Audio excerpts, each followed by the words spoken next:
Hi friends, Keisha Shepard here, teacher, writer, and blogger at whispersfromtheridge.weebly.com. I'm back again today to share another strategy for generating some writing at home. I'm going to share a poem that I wrote using that strategy and then offer you an invitation to write.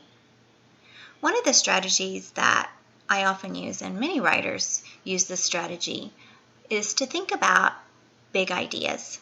These are topics that are important to us, that we have lots to say about, that we have real emotion for, and that we have opinions and strong feelings about.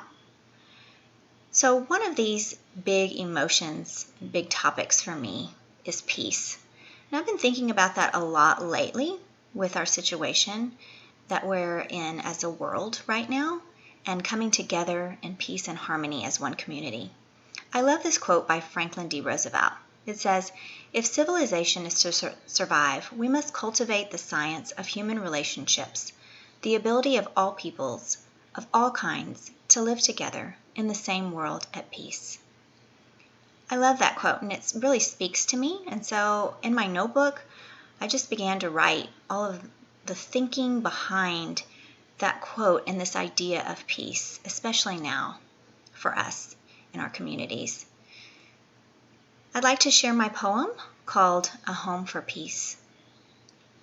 And then I knew everything was going to be all right. I heard your voice on the wind, saw your arabesque of wings across the skyline. You were home to me. Once upon a time, or in some distant future, we became what we are now, what we were always meant to be, a peace-loving, forever kind of friend. From the stardust in our eyes to the sand between our toes and the heartland beneath our feet, all have merged into one, so that one of us is all of us. So writers, I invite you today to think about those big ideas, those topics that really draw you in, that you have lots to say about, lots to think about, lots of emotion for, like the word peace perhaps. Or if you have something else calling on your heart today, you can write about that. Until then, happy writing.